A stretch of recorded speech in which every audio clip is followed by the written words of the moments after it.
Tara, what is the hardest personal challenge that has shaped the person you are today? We're going straight in, Brian. Straight in. Just as well I have tea.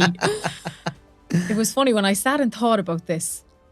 It was interesting the amount of things that came up, first of all. Wow. Yeah. And it was almost like a system of filtration where I looked at different things in my life and I realised actually there was one moment that I would never have earmarked until I had to do this that stood out.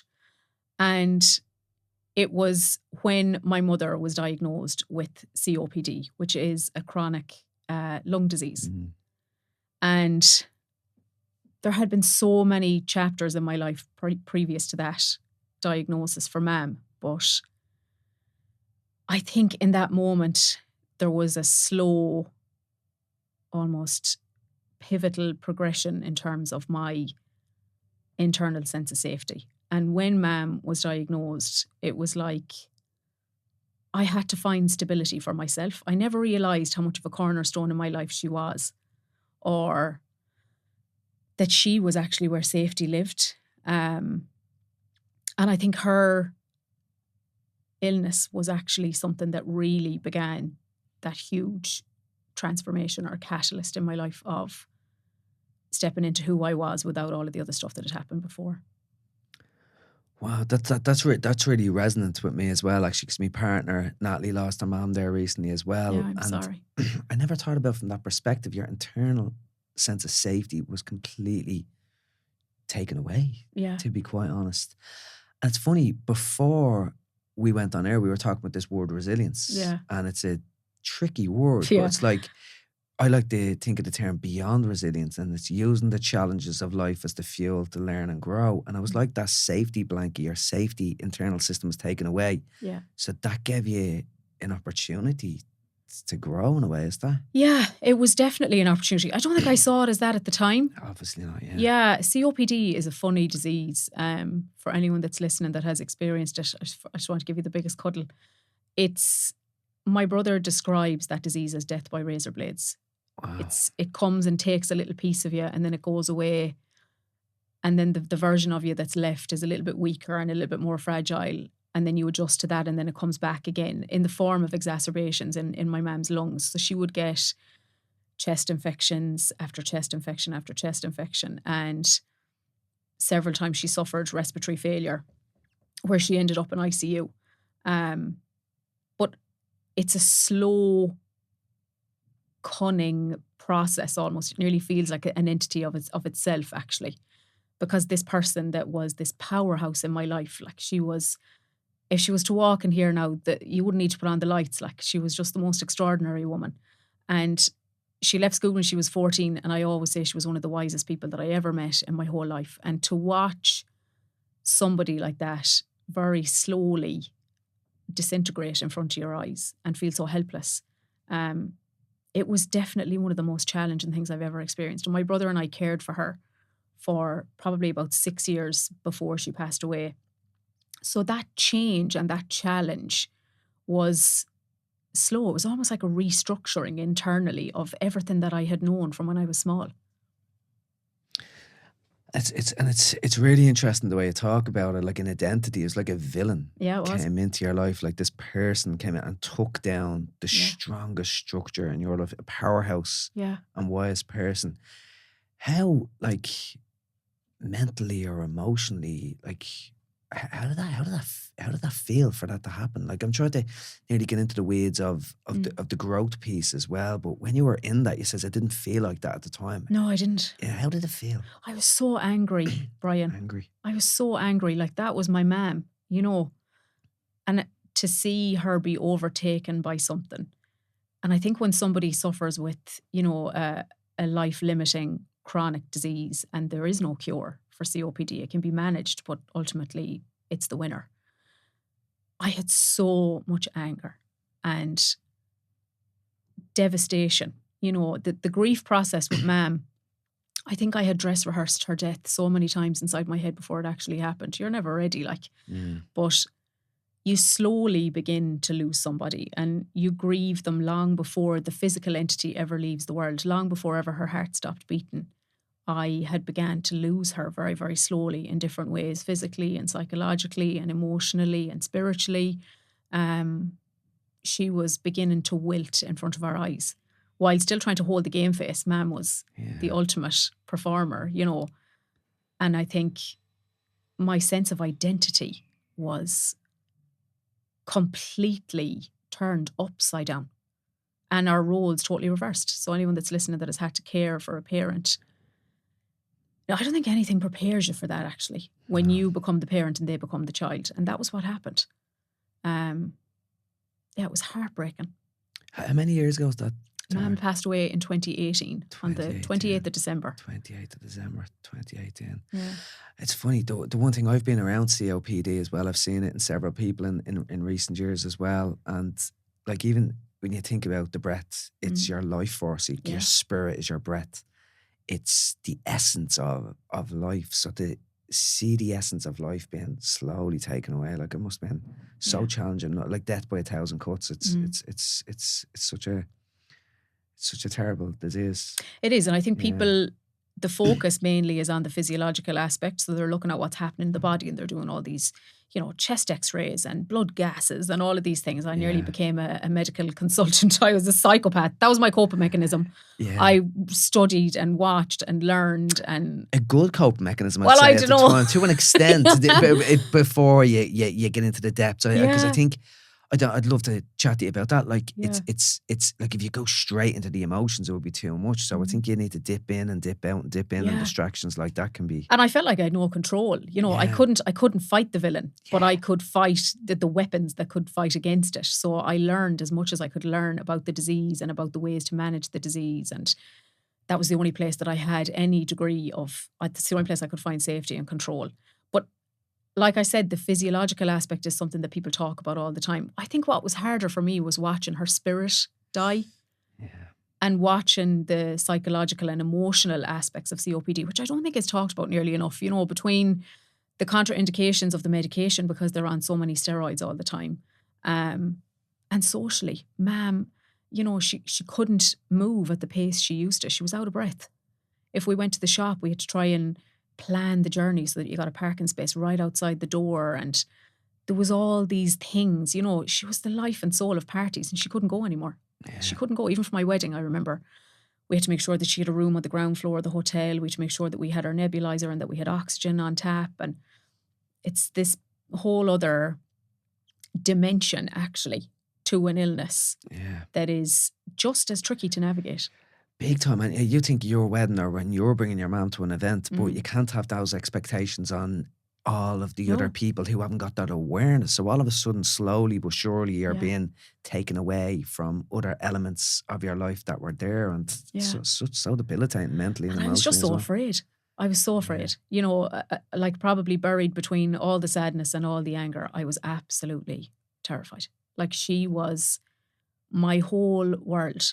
She was. And to think about what life would be like without her, I was so afraid. And when I think back to my early years in the world, like, she was this force of nature, you know, and if there was ever anything wrong, you went to Mam, you know, and you come in from school in the evenings and she was there. She was the constant. And them times, like, she was working in Dunn's and she had 4 or 5 different jobs on the go. It was very different in the 80s. We didn't have childminders and we didn't have the money. So I was dragged along in to pack the chickens and cut the cheese and do all the different things. And I watched how she moved through the world socially, and she was held in such high regard. Wow. And I remember the smell of her perfume and her getting her hair done. And, you know, she'd always present herself well in the world no matter what was happening. And she was just this, I always think of Lady Diana. I don't know, she was just gorgeous. And the fear of losing that energy out of your life, like, I was like this little thing attached onto the side of her, you know, and she was accepted, therefore I was accepted.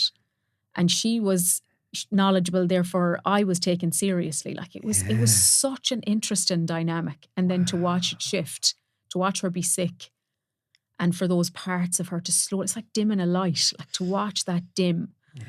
And then I became the carer part. And then you don't know who you are without that. So I was adopting all these different roles across the journey of it. And then you're so petrified of who are you when all of those parts go. But do you know what I see there as well, Tara? You're talking about her light dimming. Yeah. But when I see you in the supermarket, it's like her aura is around you That's and what it felt like. encapsulating you. And then when you walk away from her, then the aura is there because they're treating you in the light that she shone. Yeah. Tara, you're a master NLP practitioner Yeah. and an award-winning life coach. Thanks. What did you learn off your ma? Her aura was something that's just natural, but watching her in motion, like her light is shining through you today. What did you learn from your mom?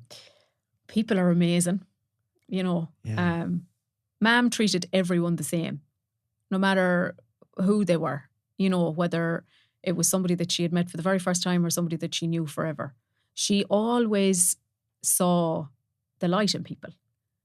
And I think she taught me to do that you have respect for the person that stands in front of you. You meet them exactly where they're at. That there's so much more than what lives behind the mask. Like she had this capacity of seeing people's souls, no matter what was presenting on the surface. And she had this level of acceptance. Nothing, you know, she was very non-judgmental in her own way. Like if you went to her and said, "Ma'am, wait till I tell you now, I'm after killing 15 people," she'd say, "Okay, perfect. Let's talk about it. Where will we bury them?" She was just, you know, there was no judgment. And if you said to her, "I'm after having this thought now, Ma'am, and I think it's desperate," and she'd say, "Sure, that's all right. Let's talk about it. Put on that kettle." And, you know, no more than me today with the tea. She was the queen of the tea. Yeah, there was a level of humanity that she carried with her throughout the world. That people, no matter their background, no matter anything, they gravitated toward her because they felt safe. Yeah. Amazing. Did that set the tone for you as a practitioner and a life coach, or was there other elements of that? Is that when that? It set the tone for me as a person, but the NLP stuff and the coach stuff, I always say when I'm asked, you know, when did you start training? I always say I was around 3. People start looking at you. They're like, okay, fair enough. But I often say, like, humans are like little tapestries, you know. There's all these parts that make us up. And when I landed into the world back in 1981, things were turbulent at home. So there was lots of addiction in the form of alcoholism and medication on sometimes, or some occasions. And sadly, there was domestic violence. And I suppose I've learned so much, but I was probably very clued in at a very young age. And I would read rooms very quickly and read people very quickly. And my brain, I now understand, was been primed to seek out safety. And when Dad drank, he was the coolest man in the whole world. But when Dad drank, he was a very different human.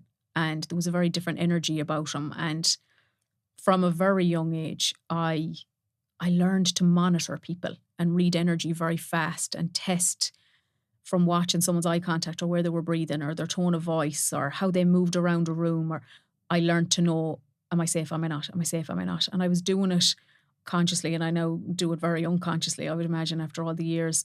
And I do believe that's where the foundation of all of it came from, that fascination in people and how they move through the world and how their brain works and what triggers them or how they show up or how they behave. Or I had this fascination for people for as long as I can remember. That's really fascinating. But it's like the one thing that really jumps out at me, it's really poignant, is the little tapestry that you described. Like it's like a painting your life story as you go along. And as you said, like elements of addiction, domestic violence, like it's no wonder you became finely attuned. Your survival depended, well, as a kid, you believed my survival depends on me tuning into the energies so I can feel safe. Like, yeah. And so often I sought safety outside of myself. And I would watch for people and, you know, validation and acceptance and nods. And I'd be the best worker in the room and I'd be the best girlie in school. And, you know, I was always watching for the external. I felt like my safety needed to come from the outside. And I think so much of my learning over the last number of years has been to stabilize internally. I had to learn to build safety on the inside. And that was probably the biggest personal challenge and the biggest personal development as a result of all of the stuff that I had gone through. When you say this really resonates with myself, actually, and that's my challenge as well, safety on the inside. For me, it was biological, like that sort of nervousness and agitation. If for you, was that emotional, psychological, biological as well? All of it, yeah. Like all little traits. When I look back at myself when I was small, I would have, I used to bite my nails. I find it very hard to sleep at night. Find it very hard to fall asleep. Any kind of a smell of alcohol. It's so interesting. I can smell that on somebody now.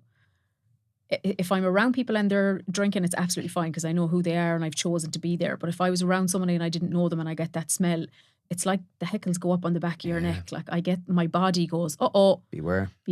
Yeah. Or if there's an argument, if I was out somewhere and a fight starts, I look for the door. I'm gone. The fear, Brian. I can feel it in my stomach now as I talk about it. Like there's like a tightening that happens. And that's my cue to go. And psychologically and emotionally, I learned to process probably at warp speed. Like I'm definitely one of them people, 15 tabs open, music coming from somewhere. Like that's me. Yeah. And emotionally I shut down. Like people talk about building heart walls. There was one of them drawbridges, there was moats and Baileys, there was sharks. No one was getting in. My heart was firmly protected because the first man I ever loved was the one that hurt me the most. So nobody was getting it. Yeah, especially after that. You're saying your dad, like my dad. Right. Yeah. And that changes. It changes how you do love. It changed how I did love. It changed how I did trust. It changed how I built relationships. It changed how I interacted with the world. It was always with a cautiousness. There was always 10 or 20% held back. It sort of changes how much you can love, isn't it? Yeah. It's how much you're going to be open. I remember when I was in treatment, it's detox actually. I always put down that 6-week stint as detox as the most transformative moment of my life. It's the time I'd go back to, which is bizarre because I was in a heroin detox, but it was something special and magical and spiritual about that moment. But I was writing a diary, and again the diary kept on coming up and coming up and coming up. Be open in life. No matter what you're learning so much. You've got to be open. And it was like I had a knowingness that I needed to be open, but was so afraid to be open because even when I talk about that now, opening up, like that chest space around where the anxiety lived for me, around my heartbeat, my chest, like I can still feel a sense of, close up, beware here, Yeah. I'd love to ask you that question. Do you feel you're fully recovered from the trauma, or do you think anyone can fully recover from trauma? I don't know, do you ever fully recover, I think you have a huge awareness of it and you can resource yourself when it presents. I've had to unlearn a lot of things. Even unconditional love, like I was very skeptical that was even something that existed. Yeah, and then I had my son and he was definitely taught or sent to teach me that. Like the level of love that Kai has taught me, I don't think I've ever experienced anything like it. I had never been loved like that. Loved no matter what, and it was I don't even know what the right word is, like a magnificent awakening or something. And it didn't happen when I first became a mother. I was petrified I was going to get it all wrong. And people talk about that big burst of love. You see it in the films and your baby is put on your chest and you get this big burst of love. I was petrified. I didn't get big bursts of love. I was like, oh God. Burst of fear. Yeah, I'm afraid of my life. I'll get this wrong. And Kai had colic when he was a baby. And I remember thinking I was getting it all wrong and I was the problem and I was the failure and Googling everything. Guilt. Crazy amounts of guilt. But I do remember he was probably about 7 months old. And I remember going in the middle of the night, he had woken up. And I don't know, there was no miraculous moment of reason that it happened, but I remember going in and there was kind of it must have been the moon or the street light that was coming through the curtain, and I could see his little fingernails and his little knuckles and his little eyelashes. I remember getting this belt of a feeling in my chest and thinking, oh Jesus, is this a heart attack? What's happening? And I think that was my moment. Wow. I had never felt love like that.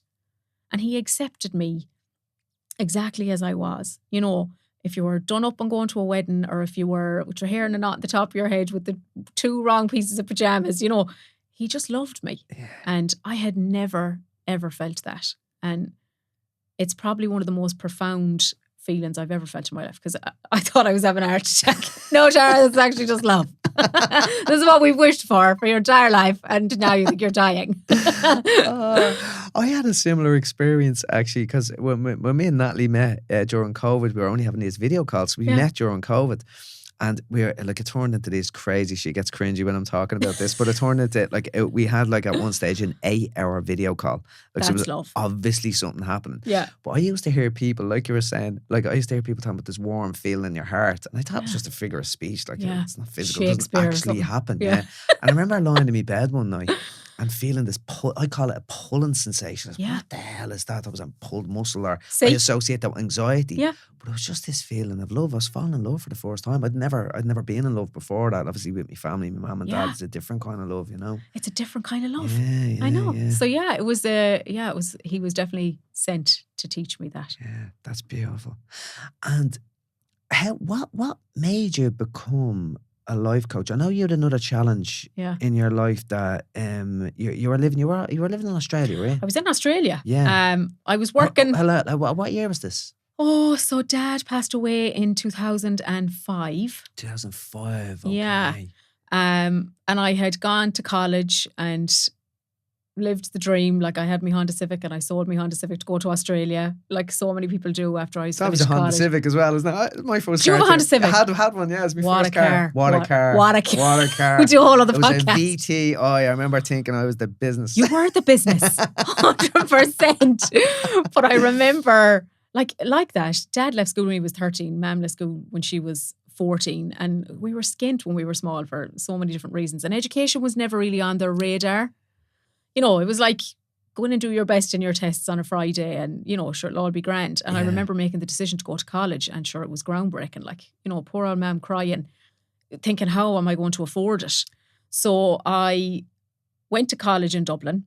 What college? I went to NCI in Ranelagh. Oh, in Ranelagh, the one in Ranelagh. Right, I was thinking of the one town, Yeah, they've built a new fabulous campus now in the Docklands. And I was studying business. My thought processing behind all of it was, and I always say this, if I was ever lucky enough to become someone's mother, I wanted to build a better life than the life that I had survived. So for me, it was kind of like the Willy Wonka golden ticket. I was like, education is the golden ticket. Yeah. I felt in my bones that was going to be the way up and out of where I was. So I did the honours degree, first 2 years in Dublin, second 2 years in Sligo, and got the degree and decided to go to Australia. So I was living in Melbourne. It's a totally different way of living over there. Like, it was such an eye-opener to travel and see, you know, even the flights and how long it took me to get there. Like, it was mad. And I was there about 4 months, and my brother rang to say that my dad had very sadly passed away, and he was only 58. It's young. Awful young, you know. And the older I get, Brian, the younger I realise it was. That was, yeah. Because when you're younger, you're like, 35 is all ancient, like when you're a kid. Like, I know. And now 58, I'm like, oh my God, Dad, you still had so much life left in you. So I remember flying home. It was heartbreaking. It took 36 hours to get home. And I remember getting home and seeing him laid out in the funeral home. And there had been so much water that had passed under the bridge between the two of us, you know, so much pain and so much sadness and so much anger and so much loss and so much guilt and, you know, all of those feelings. But I was at a place in my relationship with him before I left for Australia where I had separated the pain from the person. And I could see that so much of what Dad had caused in our lives was because he couldn't cope with what was happening for him on the inside. Yeah. And that level of understanding really changed my relationship with him. I kind of seen him as a small little boy, to be honest with you. Yeah. You know, he wasn't able to communicate the big feelings that were happening on the inside. He tried to quieten them with alcohol, and when they got too big, he fought his way out of it because he thought that was the only way he could process it. I felt so much love and so much sadness for that part of him that wasn't able to properly articulate or communicate what was happening for him. So when I came home from Australia, I remember seeing him laid out in the funeral home. David McGowan is the funeral director in Ballina. I don't know if you've heard of David. He's absolutely incredible. Aye. And I remember knocking at the door and saying to David, do you mind if I couldn't talk to my dad? And he was like, yeah, sound Tara, no bother, work away. I'd say they're probably used to it. So I pulled up a chair beside him. He was laid out in his suit. He looked gorgeous. And I said to him that I forgave him for everything that had happened. And when I say that, I think it's really important to say, it's not like I, am like recommending people to forgive.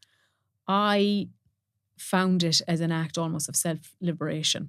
And for me, forgiveness, when it came to everything that had happened with Dad, I had found safety. I was beginning to find safety inside of myself. I felt safe enough in me to be in a position to forgive him. And it was a huge turning point in my life, just in terms of the way I would begin to navigate the world moving forward. And when I came home from Australia, I started working on the checkouts in SuperValu. Dad was buried on the Wednesday and I started working in the checkouts on a Sunday. And I remember thinking, there's a reason that I'm here. There has to be more to this. And you weren't going back you knew you weren't going back to Melbourne? I knew I couldn't go back. Right. My mum and my brother were devastated. Yeah. And Mum and Dad got on great after they'd separated. It's interesting the way that dynamic can shift. I always say it was like the U2 song, with or without you. She couldn't live with him, she couldn't live without him. The two of them were thick as thieves. So when I came back, I knew there was no way I could leave. Like, it was a very sad situation to come back to. And it rattled me. I was the other side of the world, you know. So started working on the checkouts, and long story short, I worked my way from the bottom to the top in the shop. And I did all the recruitment, all the selection, all the training. Like, it was amazing. And it was the people part. That was the part. That was the bit that I got the energy from. That was where I found the zest for retail, was the customers and the staff and the stories and the chatting. And that was where I found the soul in it, Sure, listen, I could sell snow to the Eskimos and I was brilliant at costs and wastage and all them kind of things, but it was the people part that I loved. And when I had my son, that was when I had been 9 years with SuperValu and I had Kai. And I remember thinking, if I want to be the type of mother that I want to be, I'm going to need to pivot here. I need something to change. And I always say I followed a feeling. Like, I didn't know what a life coach was. I didn't have any insight into that industry. I did loads of courses following feelings of, can I be there in the morning to make his breakfast before he goes to school if I followed this road? Like, so much of it was value-led. What type of a mother do I want to be in this world? What are my key contributors to that? And it was be there as much as is humanly possible and be the best version of myself within it. Because I knew that's the type of mother that he would need. I needed to be whole in order to make sure I gave him what he needed. And I searched and did 10 courses, then none of them hit the spot. And then on a course of Train the Trainer, actually in Dublin, I met a life coach. And I was completely blown away by what he said he did. And I remember saying to him, do you get paid for this? He was like, yeah. Yeah. And I went back onto the table and started Googling courses. And Kai was 5.5 months when I started training. And I trained back in 2016, 2017 with the Irish Life Coach Institute. And I always say that very first day in Tala, they started talking about what it was. And I felt like I came home. I was like, this is where I'm supposed to be. Amazing. You just knew. There was a knowing that was there. I felt it in every ounce of my being. I was like, this is where I'm supposed to be. But it's crazy. The tapestry of your life was preparing you every single day. Like, you're not even joking. I know you say that in jest, but you were learning from the time you were 3. Yeah. But even when you went back in, like I asked you earlier, like, what does it feel like to sort of heal on the inside? Like, what does that actually mean?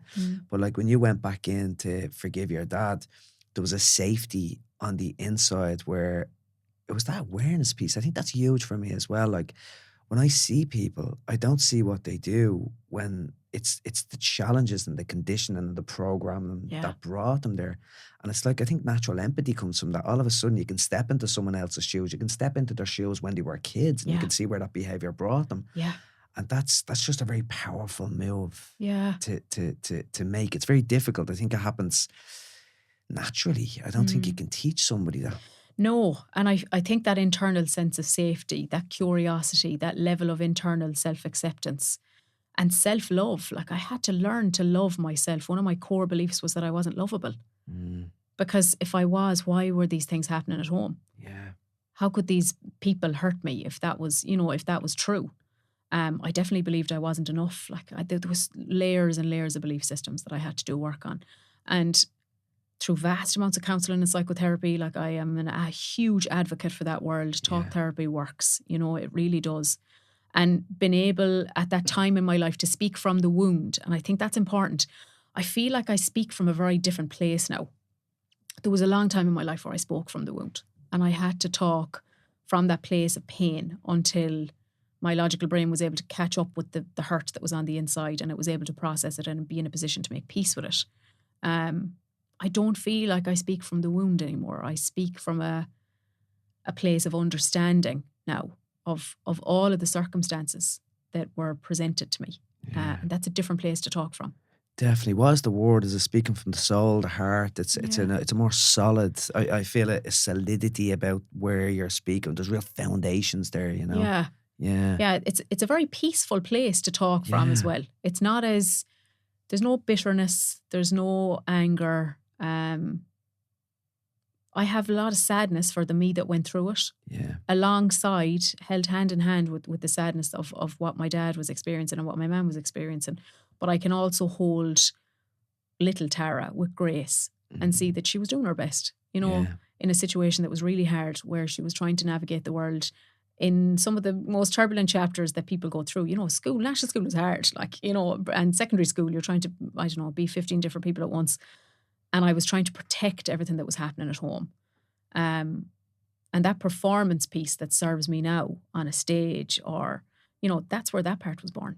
Yeah. Health is one of my core values. And after chatting with Laura Dowling, the fabulous pharmacist, on this podcast, I began taking her Andropause for Men on our Fabio range. And the difference was huge. I noticed an immediate difference with my energy levels. But what I really love about Andropause is how the ingredients underpinning the products matched my lived experience. Research shows that Shilajit, zinc and vitamin D support testosterone levels. The vitamin B's boost energy, and lion's mane improves focus, all of which I felt after taking Andropause. If you've been feeling flat, foggy, or like the colour has faded from the TV, check out Andropause at fabuwellness.com.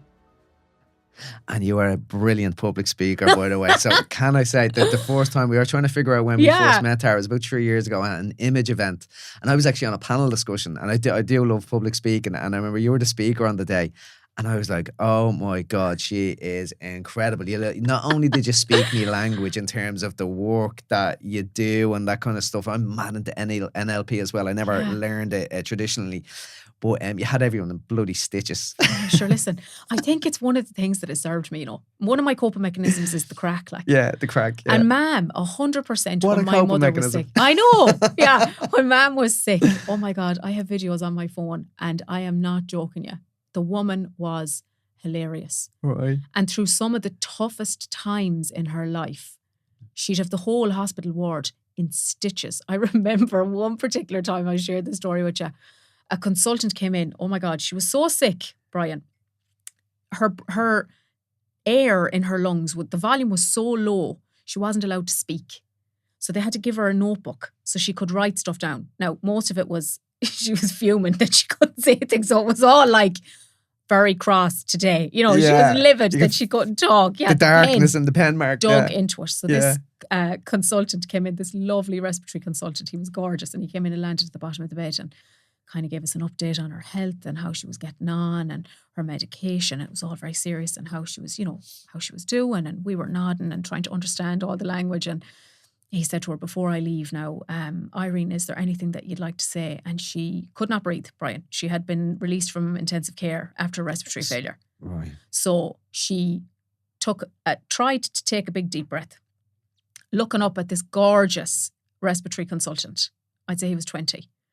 And she took an inhale and she said, if I was only 20 years younger, your man took into convulsions at the bottom of the bed. And me and my brother were like, oh my God, I'm so sorry. Like, she hadn't been able to speak for the entire day, but she was able to try and chat up your man. Oh, Yeah. I love it. He was in knots. And her humour and her perspective on life, and everything was glass half full. Everything was, and sure, why wouldn't you? And yeah, that characteristic has definitely carried me. So no matter how serious life gets, no matter how dark the day, I will try when it feels right to find the light. Find the joy, and it's not to say like to belittle, because some people struggle with that, and it's not to belittle the reality and the struggle. It can coexist. It can coexist. Yeah, so much can coexist. That was one of the biggest fundamental learnings I realized about the brain. Like, you can be happy and sad at the same time. You can be resentful and angry and joyful even. There's elements of that. They can live together. And I remember seeing brain research one time that if you look at the activity of a brain, like there's different areas of the brain have different activity levels or different wavelengths at different times. And it's like, oh, you can actually see the different activities in different areas of the brain. So it's actually biological, and it's amazing. It's amazing. I think people struggle with that. Like, I'm happy, I'm sad, I'm angry, I'm pissed off, and that's it at one time. No, we're so much more complex than that. We're so much more nuanced than that. And it's look for the good even in crappy situations. Yeah, it was one of the biggest coping mechanisms. I definitely will lean on the crack. Like, even if I'm having a bad day now, I'd log on and watch some lunatic or cat video on TikTok, and I'll be in stitches, and it switches the frequency up in your body straight away. And it's like, I think it's one of the most core mantras, I suppose, in my life is like, knowledge is great. Education was brilliant for you. Education was brilliant for me. But it was the actions we took. Knowledge is not where the game is played. The game is played in action. And if you can act your way into a different way of feeling, whether it's watching a comedy, going for a run, going for a walk, you can actually do these things. Like, we're looking at a comedy, I'll stick on Friends sometimes. It just brings me energy up. I love Friends. It's just changes the vibration. And it's so much of it is mentality. And I know I would have battled with this for a while inside my head. Like, you hear people talk about the victim mentality. And would I stay stuck in that life that had been in the past? I had to make a very conscious decision to move out of that life. You know, education was the first step. You know, building the business, continuing to train, doing a lot of work on myself internally, you know, not being afraid to be curious about the dark parts of myself or the parts that I maybe wasn't that familiar with. I have done an enormous amount of internal work to be in a much more peaceful state now, I would say. How do people get the motivation to do that internal work? Because I've done it as well. And I feel such at peace, and I feel like I can talk from that stable place as well. But it's like, I nearly got addicted to the work. Like, it's how do you find a joy or a want to do that work? I think for some people it's such a struggle. It is. I think the pain has to be so great. That's where I got to. The pain, it had to get so uncomfortable. That the pain of doing it is less than the pain that's already there. And that was where the movement began to happen. It's mad, because people often say to me, like, how could I help someone? Like, what would have helped in you? What advice would you give? Could someone have given to you? And probably would have been, give me more heroin so I could have gotten there quicker. So the pain would have come in quicker. There was nothing anyone could say or do. I just needed to find that deeper pain quicker that was going to push me to another way. And definitely becoming a mother was something that catapulted me forward. Like, it wasn't about me anymore. Which was enormous. You know, I nearly was able to embody that. I was so used to putting other people first. It was almost a mechanism for me to be able to move forward in a way that would serve me and serve him, while the emphasis was on him. But I benefited secondhand almost. It's humbling in a way, isn't it? It's not all about you. It's taking the self out of it to a certain extent. And so much of my sense of safety had been in the role of carer. Like, even when, you know, at home with mum and dad, I kind of was trying to be the best girl. And then when mum got sick, I was trying to be the best girl, but I was the carer. I found safety in that role. You know, so becoming a mother, it was an extension of it. But I had to learn to do it in a healthier way. Not as controlling. I had to learn to let him go. I had to learn to let him stand on his own two little feet and not lead from a place of fear. I would have led from a place of fear a lot in my life, needing to control, needing to know, you know, whereas with Kai, I try as much as I can to lead with love. I have to let him go. I have to let him make mistakes. Very hard. It's very one hard. of the most difficult things. I heard a metaphor one time, like, you have to give your kids roots and wings. Wings to fly away, but the roots are there that they know they can always come back, and they have that sense of safety that they can come back to as well, you know? And he watches for my reactions and things. So if he comes to tell me something now, he's watching to see. So you have to be aware of all of the masks that you wear in the world. You know, is this my stuff or is this his stuff? Like I'm constantly checking in with myself to make sure that I'm being the best that I can be. And that changes from 7 o'clock in the morning to 7 o'clock in the evening. The best version of me is constantly in flux. Day to day. Yeah. Yeah, it's crazy. And it brings me, so I was, the question I really wanted to ask you, Tara, because you call yourself the navigational coach. Yeah. And I says, I love that because I have a navigational system for my own life. So if I was going to be a life coach, I'd been raging because that would have been I would have been looking for that. I would have shared it with you, Brian. I would have shared. But you very kindly brought up your compass. Yes. And it's like a journal that gives you sort of a direction in life, and it allows you to journal and write about that. And I think that's really, really important. But values are a core driver for me. So having a set of values that direct my life.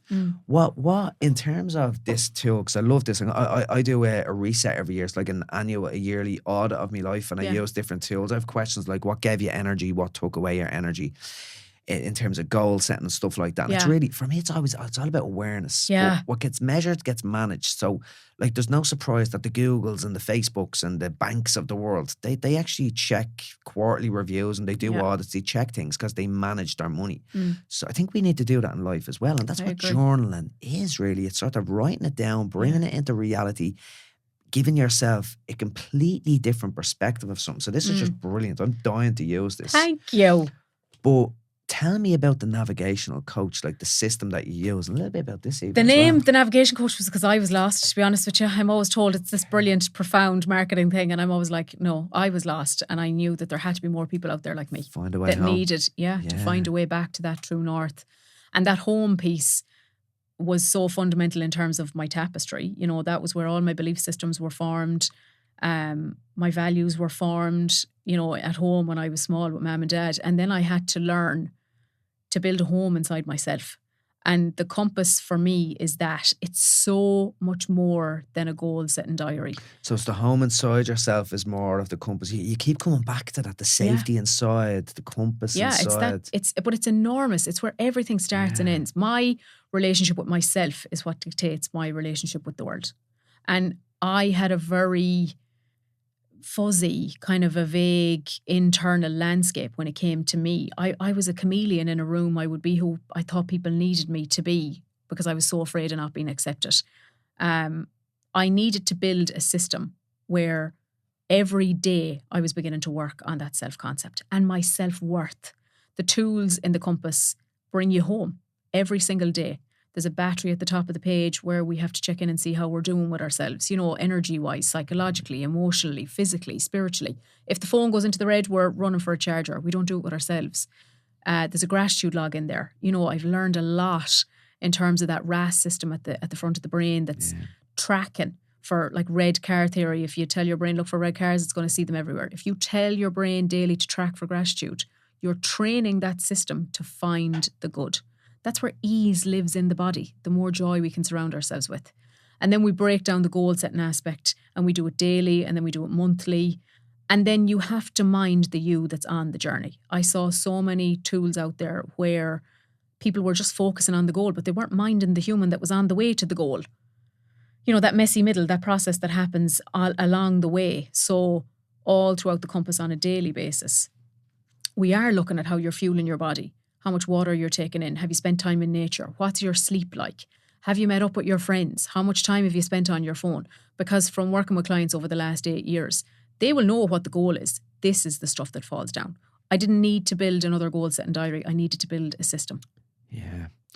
I love that. That just speaks to me so much. And the one thing I find, and it can be a little bit overwhelming. I know you were recently speaking to Claire McKenna, who was writing a book around wellness overwhelming. And that can be a challenge for people as well. But what I found is, and it's like, it's having a love, it's sort of trying to, again, it's changing your mindset around this stuff as well. It's not something you have to do. It's something that you want to do. Yeah. So I've nearly, unbeknownst to myself, sort of became a little scientist, sort of seeing what works for me. And I have a very specific set of things that work for me, non-negotiable things that I do. And it brings it back. You kept on saying like that the people give you energy. Yeah. I keep on coming back to that because life is just so busy. And next year for me, I pick a theme for every year. I think health was one year, be a professional was another year. 2023 2024 was pulling back. I didn't pull back. So 2025 was pulling back no matter what. I'm doing better, but not good enough. Yeah. Next year is all about human connection. I'm going to be saying no to things that I want to do, because what I've realized when I say yes to things that are like 7 out of 10s, I'm actually saying no to my family. Yeah. And it was really important. So I'm actually going to be really active about that. And it's having these systems in place, but finding what works for you is really, really key. Yeah, and it's so bespoke. Like, you have to remember, we're after talking about the tapestry of a human. Yeah. There's no one size fits all wellness program or supplement that you're going to take. Not when the levels and the layers are so minute and they're so intricate and they're so delicate. You have to find the system that works for you. Yeah. And, you know, you could look at it from a physiological perspective of it will be a certain vitamin at a certain time and it'll be a certain amount of grams of it. It's the same when it comes to any wellness practice that you bring into your life, whether it's emotionally, psychologically, spiritually. I think it's a case of try and test and see. Yeah. And like that, with the compass, you can sit down and go, right, how is my battery today? What did I bring into the mix? Okay, I'm going to, like an experiment, I'm going to try it for, 30 days. And I'm going to see what impact that had on my body. And if it worked, I'm going to repeat it. If it didn't, it's time to try something else. Yeah. But have enough self-respect to find what it is that switches you on and switches you off. And don't have an expectation that it's going to be the same as Mary on Instagram, because it's the fad at the moment. There has to be a formula that suits you specifically. Yeah, and I think something that's really important for yourself, I wonder if you agree with that, like you have a wonderful sense of self-compassion and self-kindness that would have helped in your self-worth as well when you hold that little girl's hand that went through those struggles and you see you've done your bloody best. Yeah. So for some people as well, like this stuff is hard and it takes time. So when you're trying these things out, like you look at the lives some people are living on Instagram, you look like they're doing all of the right things and they found a way. A lot of them aren't really. I know personally, some people are struggling behind the scenes and stuff like that. But it's just give yourself a break trying these things out. Give it time. It does take time, and try to enjoy the journey, because that then will help you to keep going with it, Yeah, and I would approach everything with a big dollop of curiosity. Yeah. Instead of compassion or instead of criticism and judgment, instead of like starting something today and expecting it to have washed through you by Thursday, be curious. Yeah. Give yourself 30 days, give yourself 60 days, and do that daily check-in to see, how do I feel? Is this working? Some things will fit some people and other things won't. And that's fine. Yeah. The cold plunges and saunas and all this stuff, everyone's body, everyone's nervous system, everyone's emotional sense of internal safety is going to respond in a different way to all of those things. It's about respecting what works for you. Yeah, I love that. And I think it's really important to recognize that like different things work for different people. Yeah. And if you don't fall in love with the journey, like there's never a destination. No. Like when I think of myself, like I used to have a very complicated morning routine that worked for me when I had this obsessive want to learn about self-help books. I read them all the time. Yeah. I don't really read self-help books anymore. So the part of my journey's over. Well, Yeah. I read the odd few if I think something's really good, but I like listening to even podcasts that are just entertaining novels like chick flicks and all of that. My partner's be saying, "Are you really reading that book?"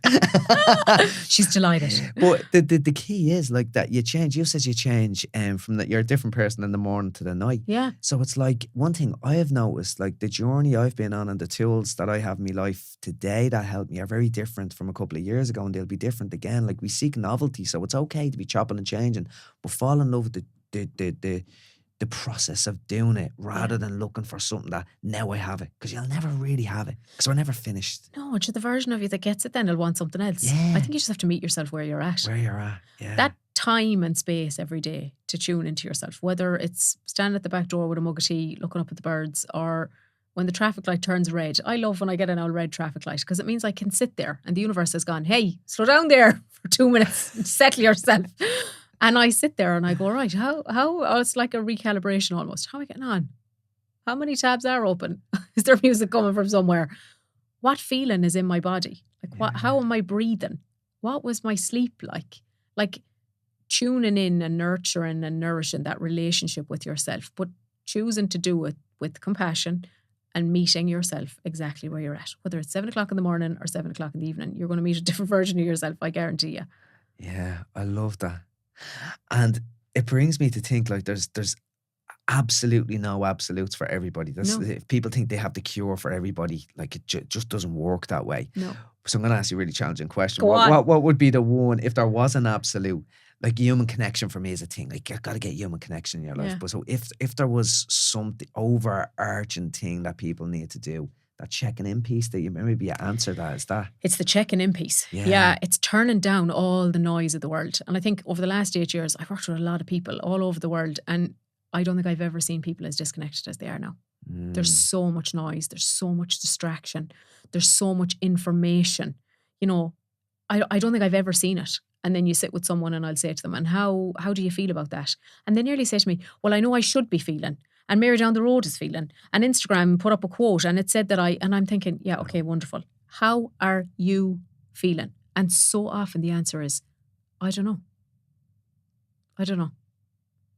The relationship you have with yourself is the biggest relationship you're ever going to have in your life. Because of Instagram, we know more about Mary down the road than we know about ourselves. It's mad. Don't leave the world without getting to know who you are. And if my parents leaving the world, one of them at 58 and one of them at 68, taught me anything, it's that we're not here for long. Yeah. We're not. And I sometimes am on my own, you know, a different place. I might be dancing around the kitchen or badly singing to some song. And I smile at myself, at that version of me that exists, because no one else gets to see her. Yeah. She's rare. And you know what, Brian? She will never be again. She'll never be again. Yeah. It might be copied, it might be replicated, but she will never be again. Yeah, it's unique. It's special, like, you know. It's really unbelievable. It's completely miraculous, yeah. I love that perspective shift. I really do. Talking about the busyness of life and my 2025 being pulling back no matter what. Yeah. As a life coach, yeah. If you could give me one bit of advice, what would it be? What am I doing wrong? You're doing everything right. I think, do you know what I think? Not. I think you're following your heart. I think it's a lovely thing to watch someone following their heart. Right. You're happy. Yeah. Thanks for that. I think you're authentically following your heart. Right.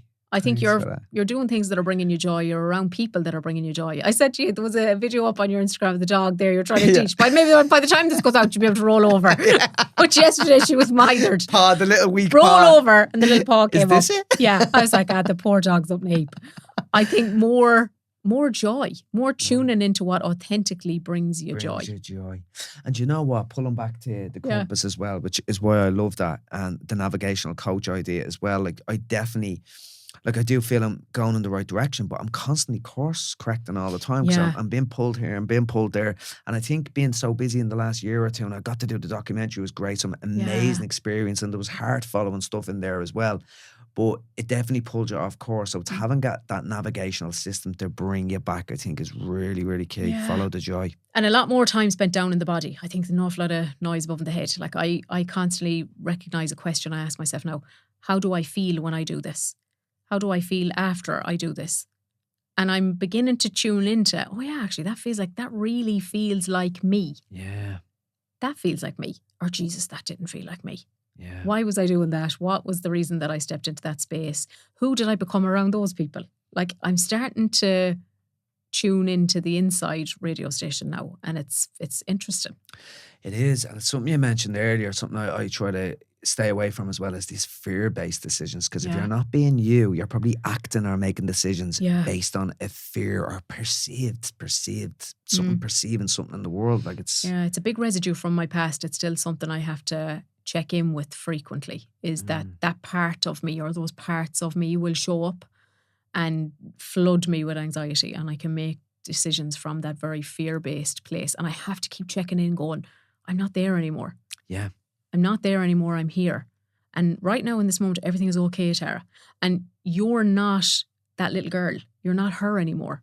You're parts of her, but you have grown and you've developed her, and she has a lot more skills and a lot more talents, and you nearly need to give yourself a bit of credit for how far you have come. That really is a question and a noticing that I'm seeing in myself a lot. Yeah, but it brings me to one of my favourite quotes, actually. It's a Paulo Coelho quote, like, don't give in to fear, because if you do, you won't be able to listen to your heart. Yeah. And it's that checking in with yourself. That's really key. I think the reason why I was asking that bit of advice for me is I know, God, I don't check in with myself enough deliberately, because I do think, because life is so busy, I do think you have to do it deliberately. I think you need to set up there needs to be a practice. There needs to be a system. Yeah. There needs to be a system. Yeah. It's the word system sounds like not organic, and it's great to do all these things organic, but we live in a very inorganic world that's pulling our strings in many different directions. Yeah. And I think just that daily practice, like my compass it sits on my bedside table. So when I wake in the morning, I don't reach for the phone. I used to find my chest would nearly close, because there's so many different ways people can reach you. So it's not there. So I reach for the compass now, and I have to do that check-in. I actually look really forward to it. That's lovely. Yeah. To be like, right, how am I doing? And what have I to do today? And, what is navigating me forward in the direction that I want to? And am I aligned to my values? And, just that little, and it's less than 5 minutes. And before I go to sleep at night, I fill in the second part of it. So it's there on the bedside table. So creating those small little habits in your life so that you're supporting the system. I understand exactly what you're saying in terms of it being organic, but I think the world is so chaotic. Yeah. It's like putting, ditches on the sides of the road. We need something there. Yeah, it's not possible. No. You've got to, we need to fight back, I think. There has to be something. Yeah. But it's with self-love. Yeah. What's the biggest challenge that clients would come to you with? They don't feel like they're enough. They don't feel like they're enough. That comes. Every single person. And I've worked with thousands of people all over the world. Big letters after their names, massive titles in terms of whatever arena or industry that they're in. And they will have some core belief that will echo back to fear of rejection from the tribe. Some aspect of them that feel that it's not lovable or it's not good enough. And it will always go back there. And then we need to go in after the installations of data and look at, okay, when did you begin to believe that about yourself? Yeah. Because babies think that they're enough exactly as they are. They're strutting around the place thinking they're fabulous. And it's back to that thing. We don't need to learn more stuff. We need to unlearn. Go back to that tapestry. I love the metaphor of the tapestry. Like, when did these belief systems come into play? Yeah. And how do you try to move the beliefs with people? You need to go in first of all and have the awareness to find them and recognize that so often in your tapestry someone else held the needle. Like, it's not you with the needle and thread. You have some of it. And you attach meanings to a lot of things. As kids, I attached a lot of meanings about myself, but there was a lot of other people there that held the needle. Wow, that's very powerful. It's because if you think of your own tapestry, I was thinking, right, you write your own tapestry, but no, other people have the needle, and then you believe. You attach meanings. Attach the meanings to those beliefs. Yeah, you will see what you want to see in the pattern that they have created. Yeah. Wow, that's very powerful in itself. To nearly visually, you can think, right, well, I'm gonna rewrite. I'm gonna pull out that thread, and I'm gonna write another story. And that's exactly what you do. Yeah, so you go in, and it's like a detective or a dentist. You extract from the root. So you say, I remember being in transition year, and the career guidance teacher saying, I remember going to her saying, I wanted to study psychology. Maybe this woman was having a bad day. I have no idea, right? But she crinkled up her nose. And she had lovely brown glasses. I can still remember her. And she said, what are you going to do with that? Wow. And she held the needle and she created that pattern. And the meaning I attached to that pattern when I looked at it was, she doesn't think you can do this, Tara. So get back in your box. Maybe she's right. That's something else. There was no maybe. Yeah. She was a teacher. She was a teacher. She knew a lot more than I knew. And that put me back in my box. So you have to go back and extract the data. Extract the data. At that point of installation, what occurred? And what belief systems did you build off the back of it? Are they helpful? Are they true? Yeah. Are they healthy? And what could have been happening with the person that was holding the needle? Yeah. And what was happening for the you that attached the meaning? Because that me was very vulnerable. She was afraid of her life, of everything. She had no self-belief. She had no internal sense of safety. I have to look at all of the metrics and measurements and systems that surround that installation of data. And that's exactly how I see it. Yeah. I lift out the emotion and I look at the raw facts, and then we begin to hardwire in the actual story. Yeah. I love that. I use language around this, like it's stress test the assumptions underpinning your beliefs. There you go. And I had an incredible guy on the podcast one time, Max Kennedy. He's a young pro golfer. Like, this fella believes, I get goosebumps when I talk about it, he believes he's going to be the best in the world. Now, Max is up in the morning at crazy hours, sneaking into golf courses, training in the dark when no one else should be, in ice baths. He's nearly doing all this legendary stuff that you hear about, the Michael Jordans and the Tigers. They did this when before they made it, you know. But Max actually talked, because we were talking about self-belief and self-delusion, and we'll come back to that. I'd love to talk to you about that in a sec. But Max says, I look at the undeniable facts of what I've done in the past. That's why I believe it. That's the trajectory. Yeah, not the best in the world now, but that's the trajectory I'm on, and I look at those undeniable facts. But he looks to the positives. He really focuses on the positives, you know? That's the evidence, though. The brain is going to, the brain will seek safety. If you can, I love David Goggins. David Goggins talks about the cookie jar. He's stoned out. The cookie jar? Yeah. He's mad, isn't Demented. he? I love him, though. Yeah. Demented. Yeah. But he talks about that. He's like, show me the evidence. If I can show my brain the evidence, then my brain will believe that that is safe. So I would have had to do a lot of, work with clients of, well, how did you, so come here now, you're after glossing over 15 things there. You went to college and you got a job and you started this business and you bought a house. Don't gloss over those. How did you do that? Yeah. Sometimes we gloss over our own process. Yeah. But if someone else did it, we'd be like, oh my God, she's amazing. It's mad, isn't it? Yeah, but you have to slow people down enough for them to see it. Because once the brain slows down enough to register it, then it can feel it. And that's that self-efficacy piece. I can do it, I can do it, I can do it, I can do it. It's that internal sense of agency. And the evidence is key. It's like building a wall of evidence. Yeah. Yeah, of looking at the evidence in the past. And linking it back to safety. Yeah. The brain is tracking for that all the time. If I do this, who am I? Sometimes success is terrifying for people. Yeah. Terrifying. Because some part of them believes that it's not safe. Yeah. So you have to go in after it. And it's always back to that self-preservation thing, because just because we don't live in the jungle and caves anymore, our bodies don't know that. It's waiting for the saber-toothed tiger. It's waiting for it. It's that evolutionary mismatch. Like, our bodies did not evolve for the world we live in. No. So that's why we need an extra sense of awareness in there, just to really check the evidence. And it's constantly terrified of getting thrown out of the tribe, because it believes if we're out of the tribe, we're dead. Yeah. But sure, listen, we're grand. Yeah. My son is only 10, and I say to him now, when it comes to friends, you don't need friends. You choose to have them. Yes. You choose to have them. And then he finishes his mantra by going, and a friend is kind and caring and funny. And like, I'm teaching him to have the values that will align to him and his circle of influence as a person when he gets older. Yeah. That need to have friends destroys people. Yeah, because if you haven't got them, you're outside the tribe. You're outside the tribe. Saber-toothed tiger, dead. Yeah. Wow. Yeah, it's that mismatch. Yeah. Crazy. It's great to be giving kids that language. Yeah, please God. Now, sure, listen, he might turn into a, raging psychopath. I saved up the children's allowance. I can pay for the therapy if it all goes wrong. Who did I hear? It was Mel Robbins here talking about this. Says, I pay for the therapy. I ruined them enough. Yeah, he'd be rocking in the corner going, my mother was the navigation coach. If I got it all wrong, I did my best. Sorry, Kai. Oh, brilliant. Well, what's your thoughts on self-delusion, healthy self-delusion? What do you mean by self-delusion? Right, so me and Max talked about this as well, right? So, like, I have this mantra in my own life. It says, take a big bite and learn how to chew later. Okay. It's self-delusion because I haven't got the skill set. Like, I couldn't write. It was a bit delusional that I was saying, why do you think you can go to college when you can't even write an email? And why do you think you can write a book or do those things? Yeah.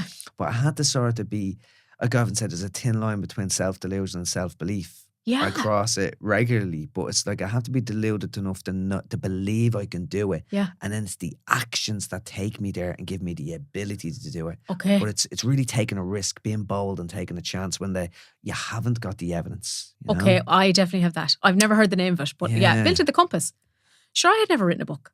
Yeah. I landed to the Glass House, it's a hotel in Sligo, to a graphic designer with the whole compass built in notebooks. I only got asked this morning to do a talk in the Glass House in Sligo. There's the synchronicities. That's so weird. Yeah, That's so I landed crazy. in. I'd say year one was like, oh, sweet Jesus. I said, how's things? I have an idea for a book. And she was like, okay. And I had it all drawn out and everything in notebooks. I said she nearly lost the will. And the compass was born. Yeah. I knew I would use the compass. So that was my level of self-delusion. After launching my own podcast, I've never launched a podcast. Trying to clue. Met the poor lad above in the studio. I was like, how's things, Shane? Here's the idea that I have. Sure, I'd listen to it. So yeah, I'm full to the brim of that whatever that's called. Yeah. Shout out to Shane, who's a legend. And I was on Tara's podcast. Yes. You've got to check it out.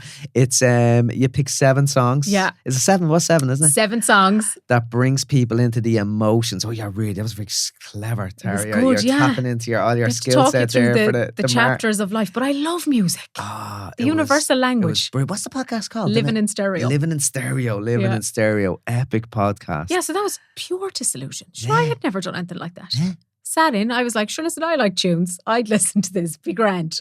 And it's important to recognise as well, like I've been deluded about a lot of things that I failed at, but then you don't beat yourself up about that. It's a learning process. Yeah. Sometimes you choke, you take a big bite and you choke, but then you learn how to spit it out and then take a big bite again in the future, you know? Yeah. What is that now? You see, I'm curious about that now. I'll have to look into it.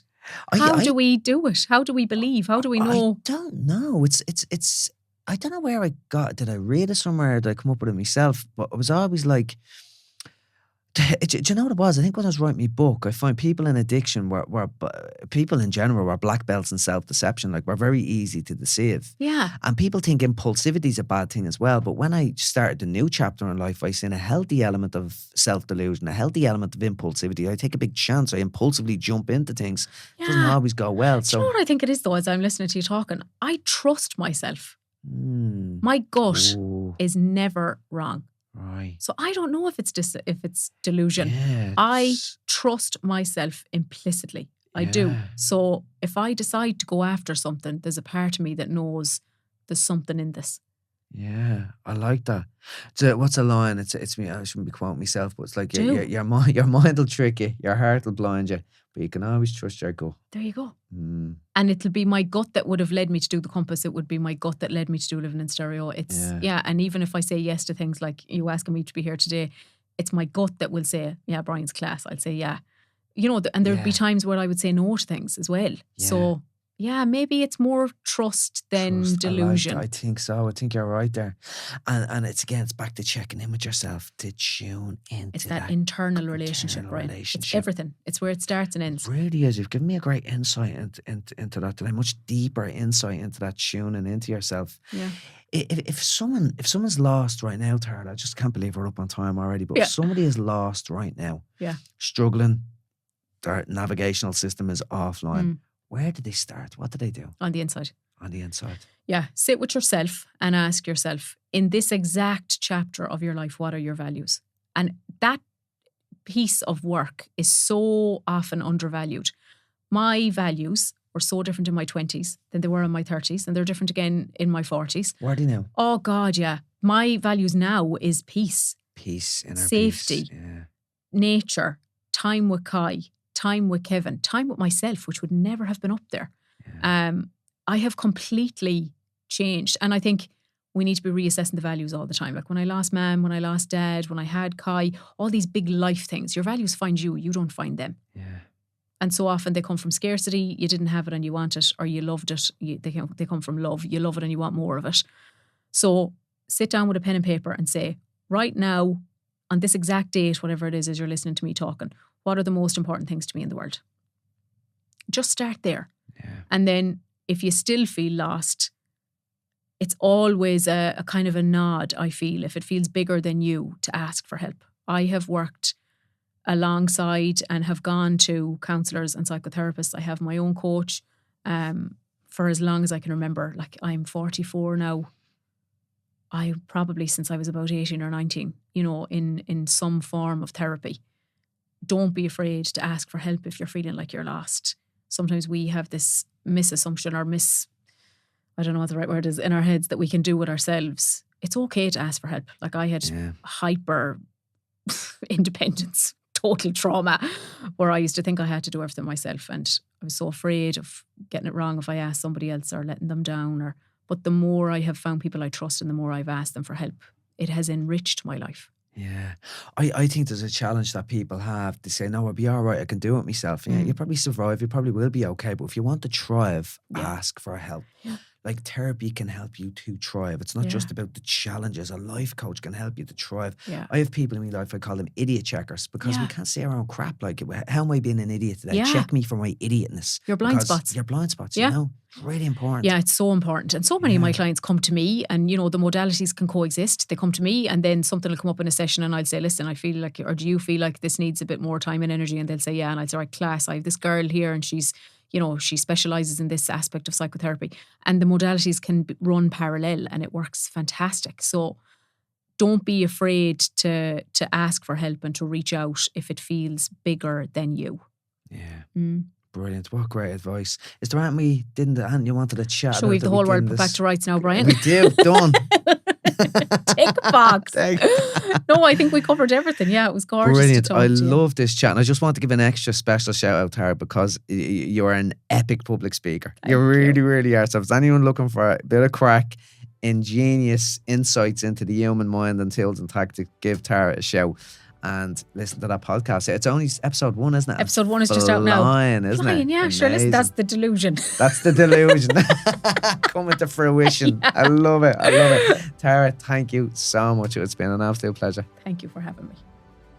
This episode is sponsored by the Kind Foundation, a non-profit organisation nurturing youth well-being in Ireland. This isn't just a sponsorship, however. I'm currently collaborating with the Kind Foundation on a very exciting project with the aim of helping young people feel seen, heard and empowered. We're both proud and excited to partner with a sponsor that's changing lives where it matters most. Thank you for listening to today's podcast. If you enjoy this content, I've created a range of online courses around mindset, mastering your self-talk, unlocking the secrets of addiction recovery and morning routines, and many, many more. If you're interested, simply click on the link in the show notes and use the word resilience to get free access to all of that content.